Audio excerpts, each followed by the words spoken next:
You are the type that cry so easily. You cry each time you get emotional. You cry literally over everything that either makes you happy or sad. But let me tell you this, you don't cry too much. You are just yourself. I will tell you why in a moment. When you cry over little things, people around you would think that you're too sensitive, too soft, too dramatic, too emotional, that your tears mean weakness, that you should learn to control yourself, that you're overreacting to simple things. But here's the uncomfortable truth no one has ever told you. You don't cry because you're weak. You cry because your nervous system is wired to register the world at full volume. And that changes everything. You feel things before other people have even processed what just happened. A change in your mood, a micro-expression, a slight withdrawal of warmth, a memory triggered by a smell, a sentence that carries hidden meaning. You don't just hear words, you decode them instantly. You don't just see faces, you read internal states. Your brain doesn't skim reality, it absorbs it. And that absorption has a cost. When something touches you, whether it's pain, beauty, injustice, nostalgia, empathy, disappointment, or relief, your emotional system activates fast and intensely. Your limbic system lights up before your rational mind has time to narrate what's happening. By the time you're trying to explain yourself, tears are already in your eyes. You're not crying because you're fragile. You're crying because your emotional processing speed is high. There's a cognitive pattern behind this. People who cry easily often have heightened emotional granularity. You don't just feel bad. You feel betrayed, overlooked, misunderstood, abandoned, and dismissed. You don't just feel good. You feel moved, grateful, connected, and inspired. Your inner vocabulary is rich, even when your outer voice fails. And when you can no longer hold your emotions, your body releases them through tears. So the crying is not to break you down, it's a regulatory mechanism. But you learned to see it as a weakness. Somewhere along the way, you internalized the idea that strong people stay composed, that maturity equals emotional restraint, that if you were truly secure, you wouldn't cry in arguments, at movies, during confrontations, or in moments of affection. So now, when it happens, you feel two things at once, the emotion itself and shame about having the emotion. That second layer is the real wound. You don't just cry because you're hurt or happy. You cry because you're judging yourself for being hurt or for the surprises. And that cognitive loop amplifies everything. There's something else that is possibly happening and makes you cry easily. You likely have a low threshold for emotional congruence violations. When something feels off, insincere, unfair, unkind, disconnected, your system reacts. Not because you're unstable, but because alignment matters to you. You're sensitive to authenticity. When someone raises their voice, even slightly, your brain interprets it as a threat. Not necessarily physical danger, but relational threat. And for a brain that values connection deeply, relational threat hits hard. So your body responds. Your throat tightens, your chest constricts, your eyes fill. And you hate that it happens. You wish you could stay calm like other people, argue without your voice shaking, receive criticism without tearing up, and watch something beautiful without feeling the need to express yourself by crying. But here's what you don't see. The same system that makes you cry easily is the system that allows you to love deeply, to connect profoundly, to notice subtle shifts in others, to care intensely, to experience art, music, memory, and meaning in high resolution. Your brain doesn't numb easily. That's not a weakness, that's permeability. And permeability is power if you learn how to hold it. The problem is not that you cry. The problem is that you don't understand why you cry.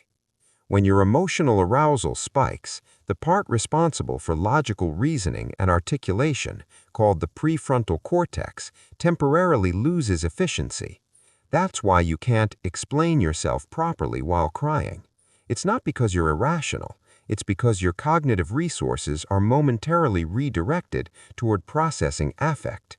So you're not losing control, you're reallocating energy. But in social settings, that reallocation feels humiliating, especially in cultures that equate stoicism with competence. So you start to fear your own responses. You anticipate situations where you might cry, confrontations, vulnerable conversations, public speaking, difficult feedback, even moments of praise. Yes, praise, because when someone genuinely sees you, it pierces you. Recognition hits the same emotional channel as pain. It activates the same depth system.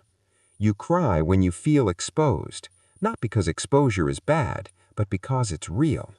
You are not emotionally unstable, you're emotionally responsive, and there's a difference. Let's go deeper.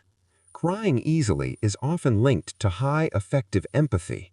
You don't just understand what someone else feels, you feel it in your own body. When someone shares grief, your chest tightens. When someone describes joy, your eyes soften. Your mirror neuron system is active. You simulate experiences internally. That simulation creates emotional resonance. Resonance produces tears. So we can't say it's not melodrama. Rather, it's neurological attunement. But here's the shadow side. If you grew up in an environment where emotions were dismissed, minimized, or punished, your crying might also be connected to unmet validation needs. When something triggers you, it doesn't just activate the present moment, it activates a backlog. You're not only reacting to now, you're reacting to every time you weren't allowed to react. So the tears carry history, and you wonder why it feels disproportionate. It's not disproportionate, it's cumulative. You might also be someone who processes internally for too long before speaking. You hold things in, you analyze, you try to be rational, you tell yourself you're fine, you delay expression until your body decides it's done waiting. Then it comes out in one wave. Crying easily doesn't mean you're dramatic. It often means you're restrained. Your tears are delayed honesty. And there's another uncomfortable truth. Sometimes you cry because you struggle with emotional boundaries. You absorb other people's moods. You take responsibility for their discomfort. You feel guilty for asserting yourself. When conflict arises, your system interprets it as failure, not disagreement, failure. So when someone is upset with you, even mildly, your body reacts as if the connection is at risk. For someone who equates connection with safety, that's destabilizing, and tears follow. But here's what most people miss about you. You are not weak in a crisis. In real emergencies, you can be shockingly composed. Because when the threat is clear and external, your system organizes. It's the subtle relational tensions that overwhelm you, the ambiguous signals, the emotional gray areas. You are not built for indifference. You are built for depth. And depth requires learning regulation, not suppression. Suppression makes it worse. When you try to clamp down on tears, your sympathetic nervous system activates further. Your body interprets suppression as a threat. The pressure builds, the shaking increases, the voice trembles more. The goal is not to stop crying. The goal is to understand what the crying is signaling. Is it overstimulation? Is it empathy overflow? Is it unprocessed resentment? Is it fear of disconnection? Is it relief? Is it beauty too intense to hold? When you decode the signal, you reclaim agency. You stop fighting your nervous system. You start collaborating with it, and something shifts. You begin to notice that crying isn't random. It follows patterns, certain topics, certain tones, certain dynamics, certain memories, certain levels of fatigue. Fatigue matters. When you're tired, your emotional regulation threshold drops. Your prefrontal cortex has less energy to modulate limbic activation, so what you could normally process cognitively spills into somatic release. You cry more when you're depleted. That's not a weakness, that's biology. Hormonal fluctuations matter too. Sleep cycles, attachment triggers, all of it interacts. You are not broken. You are reactive in a system that doesn't always teach emotional literacy. And here's the deeper psychological layer. You likely equate emotional intensity with meaning. When something moves you to tears, it feels significant, important, real. So crying becomes intertwined with value. You cry at milestones, at endings, at beginnings, at songs, at speeches, at reunions. Your system registers emotional peaks with somatic expression. That's not immaturity, that's integration. But you have to learn containment. Containment doesn't mean suppression, it means widening your capacity to hold emotion without being overtaken by it. That's a skill, and skills can be built. Breath regulation, naming emotions in real time, pausing before speaking, grounding your feet, slowing your pace, permitting yourself to say, "I need a second." You are not required to eliminate tears to be taken seriously. You are required to understand them. The irony is this: the people who judge you for crying often struggle to access their own emotional depth. They confuse numbness with strength. They confuse composure with control. They confuse disconnection with stability. You feel. They compartmentalize. Neither is inherently superior, but only one requires courage. You think your tears make you small. In reality, they make you visible. The real question is not why you cry. The real question is whether you've built an identity around apologizing for it.